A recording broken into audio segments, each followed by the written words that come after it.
Got him. First cast. If there's a little bit of wood. Got him. What do I have? Oh my God. Hey y'all, so it's the 1st of October and fall is finally here. We've had about 4 nights in a row where the temperatures have been in the 40s, so these fish should be moving up shallow, chasing bait up to the bank. So today I'm just going to do some pond hopping. I'm going to throw a spinnerbait, a wacky rig worm, maybe a fluke, not really sure, and we're just going to try to catch some pond bass. So sorry for the dog in the background barking, but let's get after it.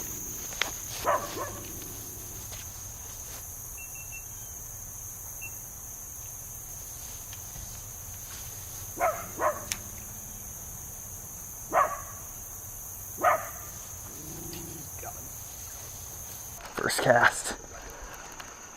Good one too.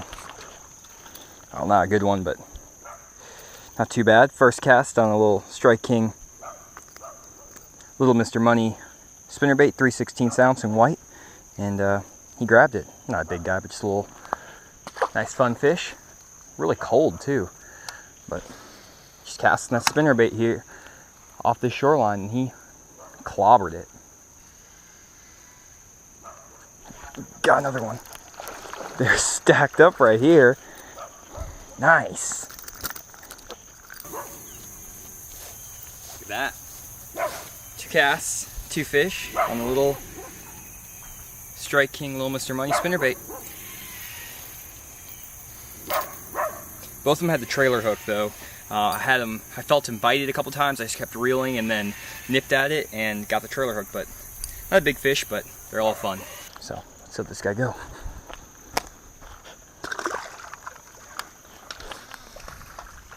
Oh, he swam the wrong way.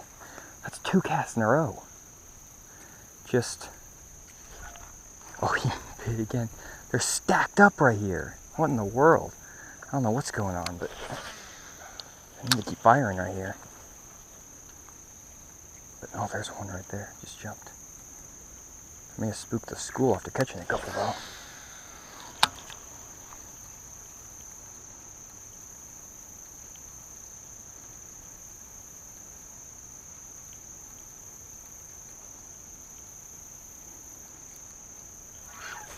Got him. Whoa, that was a weird strike. They're stacked up right here. Not big ones, but they're fish. Again, just little guy on that little Mr. Money spinnerbait. I don't know. They're stacked up in this corner. Let's keep getting them. So the reason I like a spinnerbait so much in the fall, even though we're not catching giants right now, is that you can fish it up in really shallow, muddy water where these fish like to get a lot of times, just like this little pocket here. It's just silt and leaves. And if I was throwing a crankbait right now, it'd really be digging in this mud. It'd be kicking up a lot of mud and getting all these leaves caught on the hooks. So this spinnerbait, I can work a little bit higher in the water column, and it still puts off a lot of flash and vibration like a crankbait would, imitating a bait fish, but I can just keep it a little bit higher off the bottom and capitalize on some of these fish that are positioning on these mud banks. One thing about fishing in the fall is it's really common to get into flurries like I just did a second ago, and what I like to do is try to capitalize on those flurries as much as possible, but don't stick around in one area for too long. Just because you got 3 or 4 bites in an area doesn't mean you should sit there for half an hour or an hour. A lot of times in the fall these fish will kind of group up in small areas. You'll catch 3 or 4 pretty quick, and then they'll just kind of die off and you'll kind of have to change up areas. So don't get too locked into one area in the fall. Sometimes it works out and you can just sit there all day and catch them, but from my experience, most of the time you only catch a few, maybe 5 or 6 fish out of one area before you have to move on.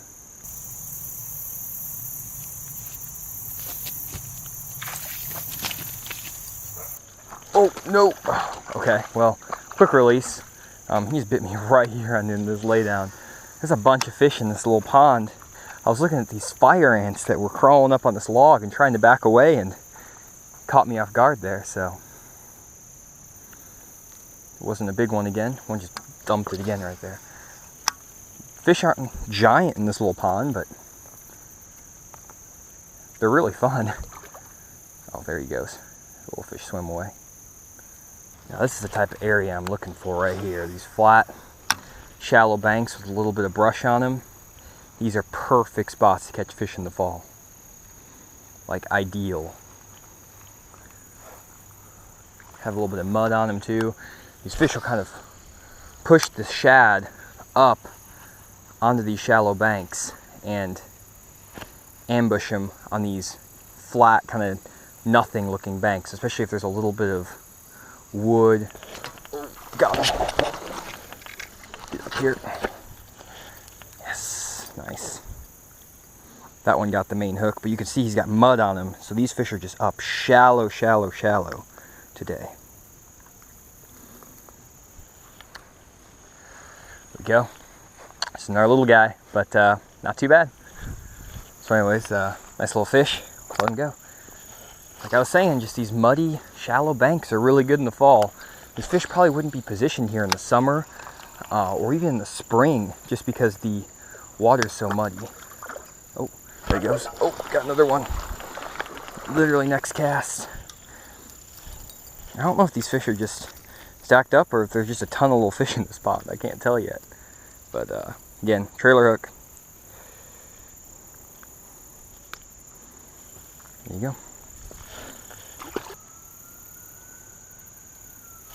Oh, one just hit it right here. Missed it. Short striking me. See if I come back for it.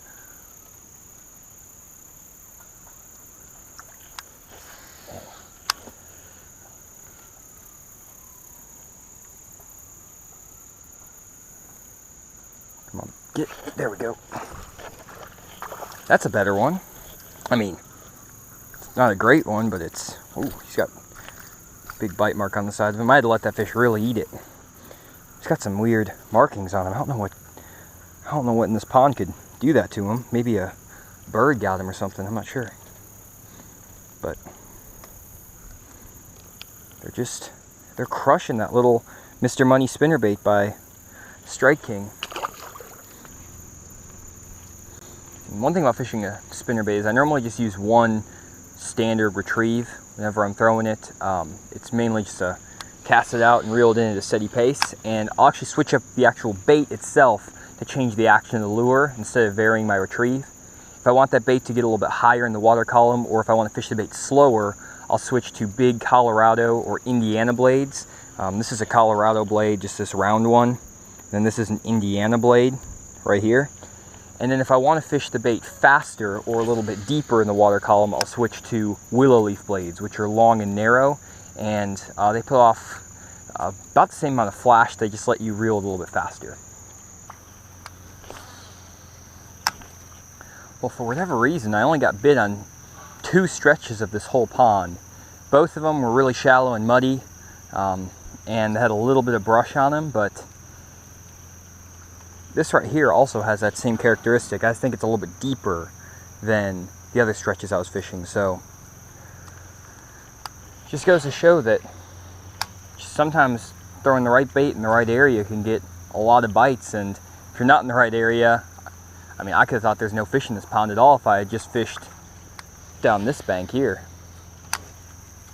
Well, that lake was fun. Caught a bunch of fish, no giants, but even little fish can tell you a lot when you catch them in good numbers and you find them grouped up. What we saw from this place is that those fish really wanted to be on those shallow, muddy banks, and if there wasn't really shallow water, they weren't going to be up in it. So we're going to switch up ponds now, head to some place that I think we can catch some bigger fish, and going to kind of stick with the same tactics, throwing the spinnerbait and that wacky worm, and let's see if we can catch some fish. Okay, so I'm here at the next little pond, and I was going to pick up the spinnerbait and throw that around, but I'm going to start out with this wacky worm. Just saw a couple fish cruising down this bank, so I'm going to try that first, a little Strike King 4-inch Ocho.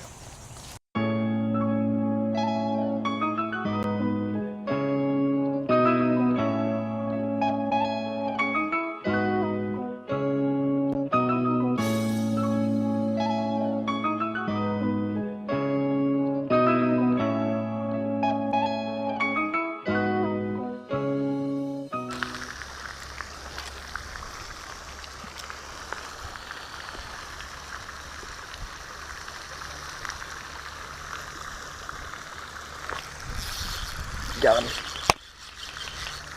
What do I have, though? Oh. Well, that wasn't exactly what we were looking for, but that's a little bluegill. Seen a ton of bluegill around this area, which, I mean, they're fun, but I'm kind of out here for the bass. It's just that these conditions are so slick right now that it's hard. Golly, they're everywhere down there, I bet. But it's just hard to catch a bass right now. I really could use some wind or some cloud cover to get them to bite that spinnerbait, or I need a little bit more shoreline cover, so either one of those would work right now. I'm hoping this fountain would provide a little bit of disturbance on the water and help me catch a couple fish. And I mean, I guess it did, but not exactly the species that we were looking for, so.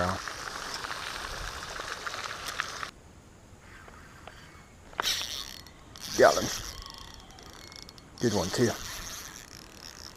And that wacky rig, wow, this is a really good one. What do I have?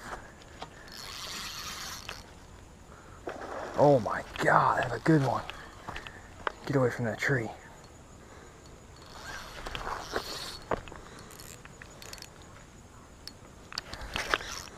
What do I have hooked? I don't know what this is. All I know is it's big. Whatever it is. That's a bass. It's a freaking toad. Oh my God.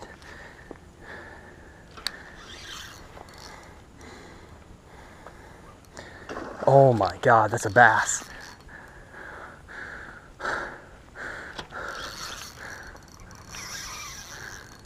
Or it's a carp. What is this? Oh, I think it's a carp. Or a cat. It's a giant catfish, I think. Oh my God. Oh. Wow. Oh.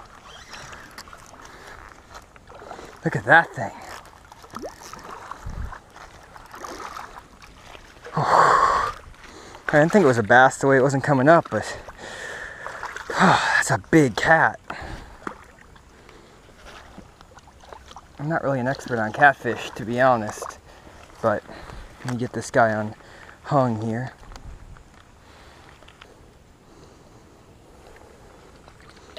There we go. Come on, big boy.